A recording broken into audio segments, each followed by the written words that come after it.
Assalamualaikum warahmatullahi wabarakatuh.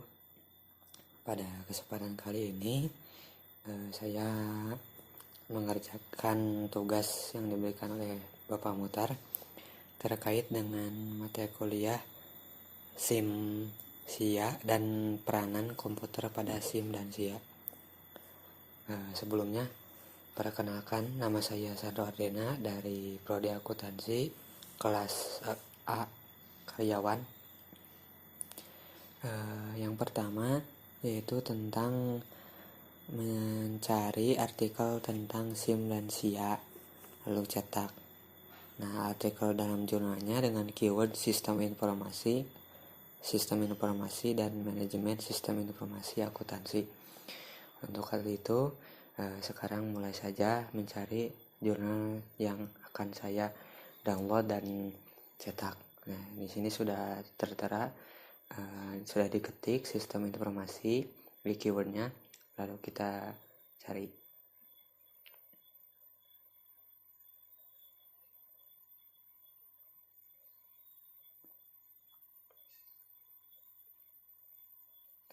Nah, sekarang sudah muncul jurnal-jurnal terkait tentang sistem informasi.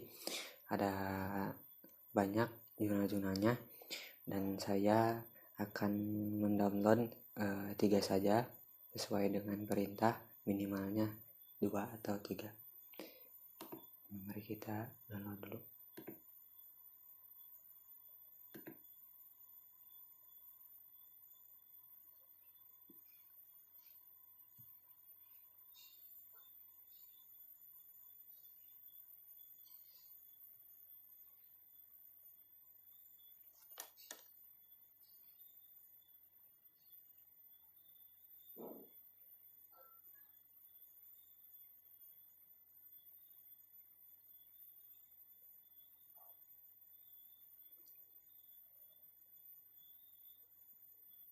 Nah, sekarang kita lihat hasil downloadan saya tentang sistem informasi, jurnal-jurnalnya berikut.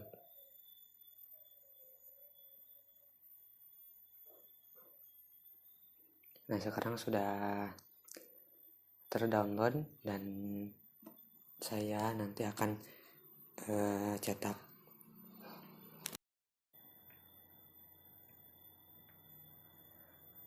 Nah, untuk selanjutnya yaitu tentang penjelasan mengenai saham itu apa, analisis teknikal dan analisis fundamental segmen saham berdasarkan perusahaan, laporan keuangan 10 atau 5 tahun terakhir yang mempengaruhi naik turunnya saham, jumlah dan daftar saham berdasarkan abjad, istilah dalam saham, haki, bearish, bullish, dan lain-lain, nabung di bank versus nabung saham, apa yang membuat saudara tidak menabung saham. Yang poin pertama yaitu tentang saham itu apa. Saham merupakan suatu dokumen berharga yang mampu menampilkan bagian kepemilikan dari suatu perusahaan, yang artinya saat seseorang memutuskan untuk membeli saham, maka sebenarnya orang tersebut sudah membeli sebagian dari kepemilikan perusahaan yang dibelinya. Dan juga pengertian saham yang lainnya bisa juga diartikan sebagai suatu satuan nilai ataupun pembukuan dalam komponen finansial yang berfokus pada bagian bentuk kepemilikan suatu perusahaan. Jadi saham tersebut, saat seseorang membeli saham pada suatu perusahaan, maka sebenarnya orang tersebut sudah mempunyai hak atas suatu aset dan juga pendapatan yang diperoleh dari perusahaan tersebut sesuai dengan porsi saham yang dibelinya. Yaitu tentang analisis teknikal dan analisis fundamental. Investasi saham bukan semata-mata spekulasi tanpa logika. Karenanya perlu dipahami dua jenis analisis, yakni analisis teknikal dan analisis fundamental. Yang pertama, analisis fundamental, yaitu analisis yang bertujuan untuk memilih saham mana yang patut diinvestasikan dengan mempelajari hal-hal yang berhubungan dengan kondisi keuangan suatu perusahaan. Dan yang kedua yaitu analisis teknikal. Analisis yang bertujuan untuk mengetahui target, harga, dan kapan sebaiknya melakukan transaksi dengan menggunakan data harga dan volume perdagangan di masa lalu untuk memprediksi pergerakan harga yang akan datang. Nah, untuk kedua jenis analisis di atas atau analisis yang kedua jenis analisis yang tadi saya sebutkan itu harus disesuaikan dengan tujuan dalam investasi. Jika ingin melakukan perdagangan cepat atau trading, maka diperlukan analisis teknikal, sedangkan jika tujuannya untuk berinvestasi jangka panjang, maka perlu menekankan analisis fundamentalnya.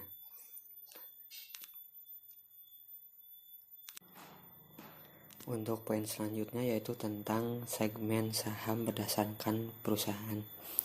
Nah, untuk segmen saham tersebut atau jenis saham tersebut, yang pertama itu jenis saham dari segi kemampuan dalam hak tagih atau klaim. Yang pertama itu saham biasa atau common stock. Saham jenis ini mempunyai karakter yaitu bisa melakukan klaim kepemilikan pada semua penghasilan dan aktiva yang dimiliki perusahaan. Namun demikian, pemilik atau pemegang saham jenis ini hanya memiliki kewajiban yang terbatas. Keuntungannya adalah jika terjadi risiko terburuk, misalnya perusahaan bangkrut, kerugian maksimum yang ditanggung oleh pemegang saham adalah sebesar investasi pada saham tersebut. Yang kedua yaitu saham preference atau preference stock. Jenis saham ini didesain sebagai gabungan antara obligasi dan saham biasa. Beberapa investor menyukai jenis saham yang bisa menghasilkan pendapatan tetap, seperti bunga obligasi. Secara umum, karakteristik saham preference sama halnya dengan saham biasa yang bisa mewakili kepemilikan ekuitas dan diterbitkan tanpa tanggal jatuh tempo yang tertulis di atas lembar saham tersebut dan membayar dividen. Nah, untuk yang berikutnya jenis saham dari segi cara peralihannya. Yang pertama, saham atas unjuk atau dealer stock. Secara fisik, pada saham tersebut tidak tertulis nama pemiliknya. Hal ini bertujuan agar mudah dipindah tangankan dari suatu investor ke satu investor lainnya. Banyak sekali investor yang memiliki saham ini dengan tujuan untuk diperjualbelikan. Selanjutnya yaitu saham atas nama atau registered. Nah, saham yang ini kebalikan dari saham atas unjuk. Pada saham atas nama, pemegang saham tertulis jelas namanya di dalam kertas saham dan cara peralihannya pun juga harus melalui prosedur tertentu. Selanjutnya jenis saham dari segi kinerja perdagangan. Yang pertama yaitu blue chip stock. Jenis saham ini banyak diburu investor karena dari perusahaan yang memiliki reputasi tinggi sebagai petinggi di industrinya dan memiliki pendapatan yang stabil dan konsisten dalam membayar dividen. Yang berikutnya yaitu income stock. Jenis saham ini juga mempunyai keunggulan dalam hal kemampuan membayar dividen lebih tinggi dari rata-rata dividen yang dibayarkan pada tahun sebelumnya. Kemampuan menciptakan pendapatan yang lebih tinggi dan secara teratur membagikan dividen tunai menjadi daya tarik tersendiri bagi investor. Yang ketiga yaitu atau selanjutnya growth stock atau well known. Mirip dengan blue chip, saham ini memiliki pertumbuhan pendapatan yang tinggi sebagai petinggi di industri sejenis dan dikenal sebagai perusahaan yang mempunyai reputasi tinggi. Lesser known, walaupun bukan sebagai petinggi dalam industri, namun jenis saham ini tetap memiliki ciri growth stock. Nah, yaitu yang selanjutnya spekulatif stock. Investor dengan profil risiko high risk bisa mencoba jenis saham ini. Saham ini berpotensi menghasilkan laba tinggi di masa depan, namun tidak bisa secara konsisten memperoleh penghasilan dari tahun ke tahun. Yang selanjutnya yaitu counter cyclical stock. Jenis saham ini paling stabil saat kondisi ekonomi bergejolak karena tidak terpengaruh oleh kondisi ekonomi makro maupun situasi bisnis secara umum. Ilustrasinya, jika terjadi resesi ekonomi, maka harga saham ini tetap tinggi di mana emitennya mampu memberikan dividen yang tinggi. Hal ini bisa terjadi sebagai akibat dari kemampuan emiten dalam memperoleh penghasilan yang tinggi dalam masa resesi.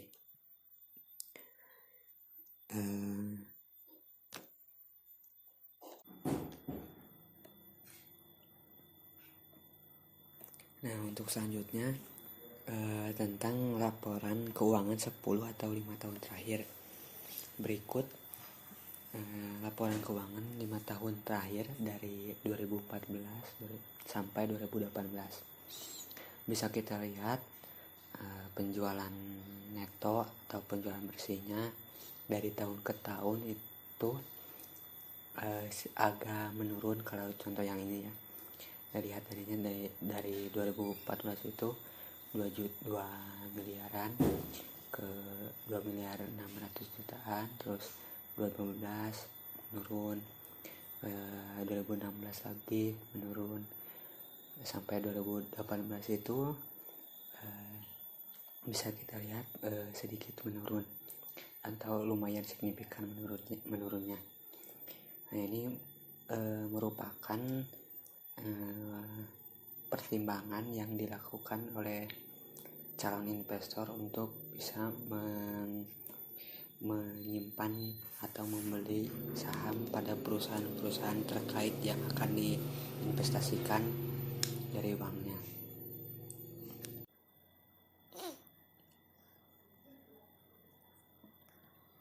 Nah, untuk yang selanjutnya yaitu tentang yang mempengaruhi naik turunnya saham. Yang mempengaruhinya yaitu faktor-faktornya. 1. Aksi korporasi perusahaan.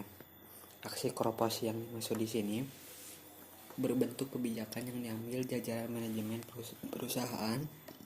Dampaknya dapat mengubah hal-hal yang sifatnya fundamental dalam perusahaan. Contoh dari aksi korporasi adalah terjadinya akuisisi, merger, reissue atau divestasi. Yang kedua yaitu proyeksi kinerja perusahaan pada masa mendatang. Perkiraan terhadap performa atau kinerja perusahaan juga jadi salah satu yang turut mempengaruhi fluktuasi harga saham. Sebab performa perusahaan dijadikan acuan bagi para investor maupun analisis fundamental dalam melakukan pengkajian terhadap saham perusahaan. Yang ketiga yaitu kebijakan pemerintah. Kebijakan pemerintah juga dapat mempengaruhi harga saham meskipun kebijakan itu masih dalam tahap wacana dan belum terrealisasi.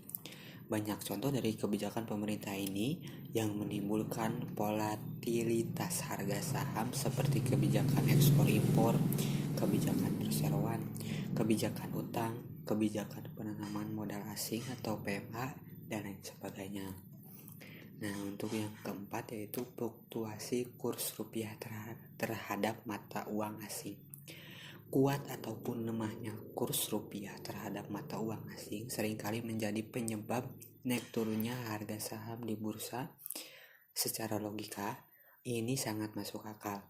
Konsekuensi dari fluktuasi kurs terhadap tersebut bisa berdampak positif atau negatif bagi perusahaan-perusahaan tertentu, khususnya yang memiliki beban utang mata uang asing.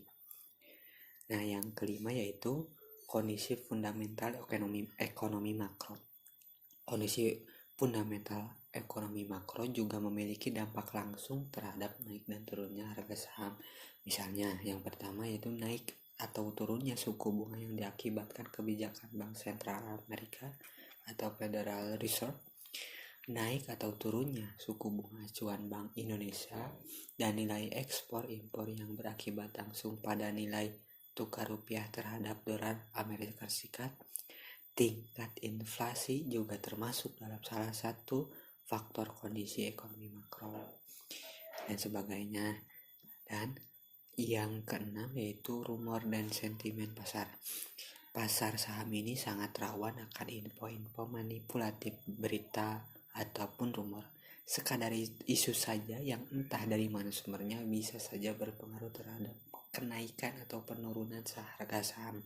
Misalnya, seorang CEO atau direksi perusahaan tertentu membuat pernyataan yang negatif atau positif.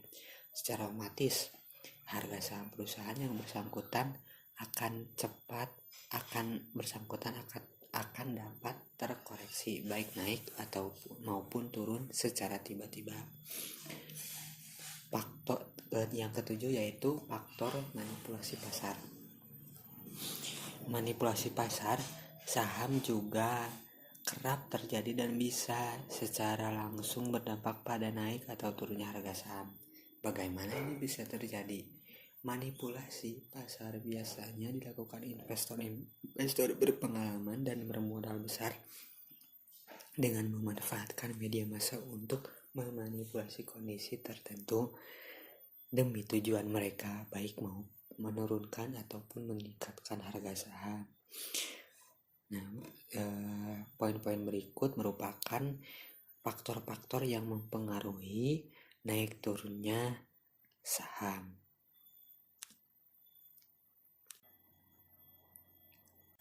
Nah, untuk yang selanjutnya yaitu tentang jumlah dan daftar saham berdasarkan abjad. Nah, ini merupakan saham-saham berdasarkan abjad, ada banyak sekali alfabet seperti itu, A, B, C, D sampai Z. Nah, yang saya tampilkan ini show entries-nya itu 100. Memang masih sedikit dan jumlahnya banyak sekali saham-saham ini. Nah, ini alfabet A dan B saja. Kita bisa cari yang dari C, kemudian D sampai seterusnya. Nah, ini merupakan saham-saham, daftar saham yang berawalan huruf C. Ada banyak sekali, kita bisa lihat. Nah, untuk yang selanjutnya yaitu poinnya yaitu tentang istilah dalam saham, haki, HK, bearish, bullish, dan lain-lain. Nah, yang pertama itu bullish. Bullish yaitu merupakan kecenderungan harga saham untuk bergerak naik dalam periode tertentu. Dan bearish yaitu merupakan lawan kata bullish atau kecenderungan harga saham mengalami penurunan. Nah, yang berikutnya itu istilahnya emiten. Efek merupakan suatu surat berharga seperti surat pengakuan utang, saham, atau obligasi yang bisa diperdagangkan. Itu merupakan efek. Sementara itu, emiten merupakan pihak atau perusahaan yang menawarkan efek kepada investor melalui penawaran umum. Nah, yang berikutnya lagi yaitu istilahnya yaitu blue chip.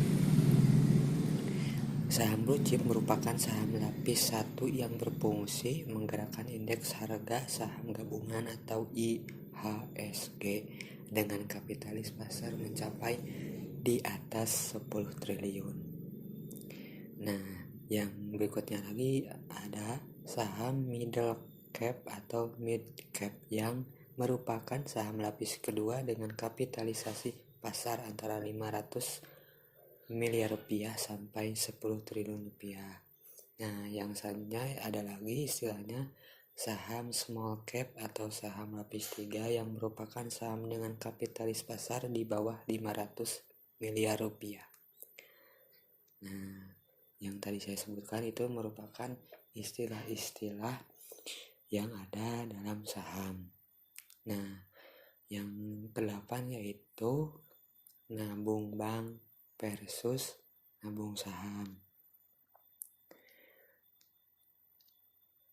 Nabung bank merupakan uang kita yang semata-mata untuk disimpan saja di bank dan juga tiap bulannya ada potongan biaya administrasi dari banknya sesuai ketentuan dari banknya masing-masing. Nah, kalau misalkan nabung saham itu bisa per periode itu bisa mendapatkan dividen dari saham yang kita tanamkan di perusahaan terkait atau perusahaan yang kita tanamkan sahamnya. Dua pernyataan tadi itu, nabung bank dan nabung saham, menurut saya yang paling menguntungkan itu ya menabung saham, terlepas dan atau terkait untuk bisa menghasilkan laba keuntungan yang cukup atau itu ada analisis tertentu yang harus kita jalani atau analisis yang kita perhatikan tentang perusahaan yang akan kita tanamkan sahamnya. Yang seperti tadi itu kita melihat laporan 5 tahun terakhir, laporan 10 atau laporan keuangan 10 tahun terakhir yang bisa menjadi acuan kita untuk menanamkan saham di perusahaan tersebut.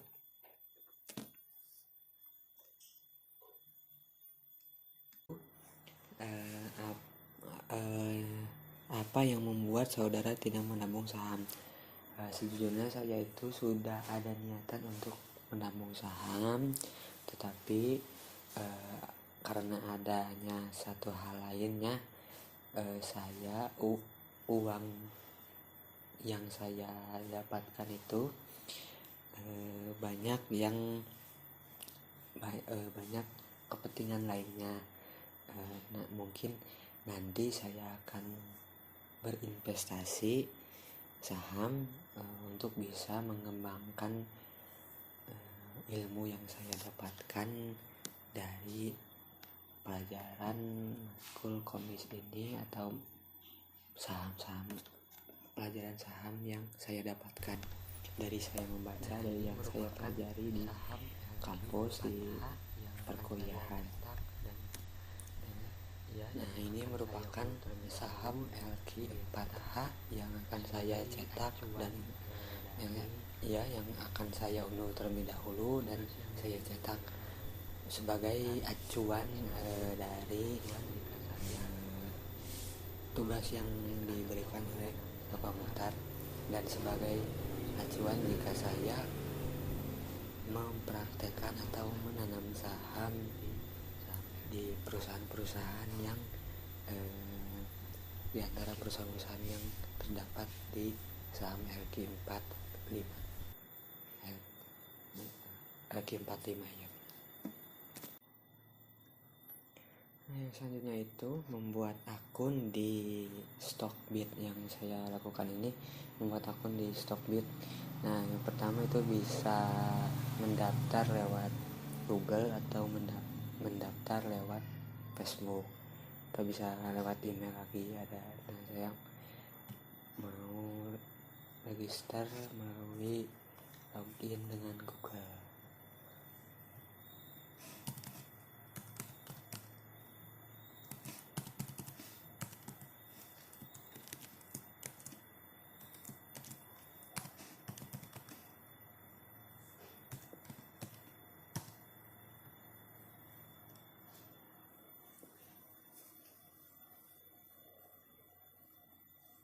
Nah, ini bisa kita lihat, kita tinggal masukkan sandi yang kita punya.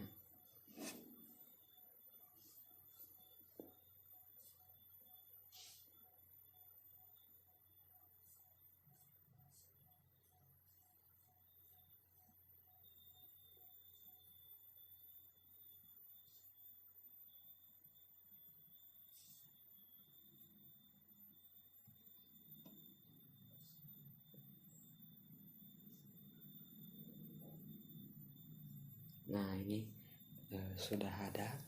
Tadi saya register itu melalui Google atau Gmail. Nah, sudah otomatis nama saya itu sesuai dengan nama Gmailnya. Username juga sama dengan Gmail saya, tinggal klik saja register. Nah, ini nomor yang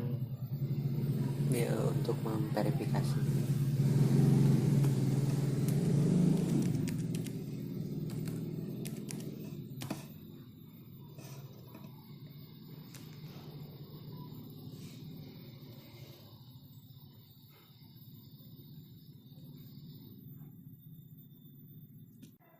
Bisa kita ini verifikasi kode yang akan dikirimkan oleh pihak Stockbit-nya ke nomor yang kita sudah cantumkan tadi. Nah, kita tekan dulu.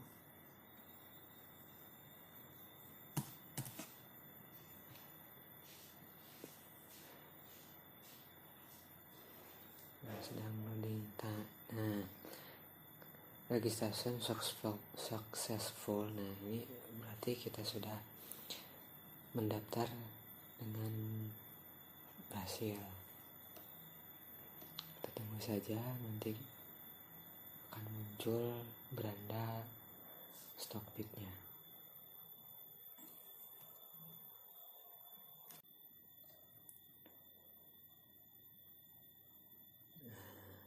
Itu saja dari saya. Mohon maaf apabila banyak kesalahan. Terima kasih. Wassalamualaikum warahmatullahi wabarakatuh.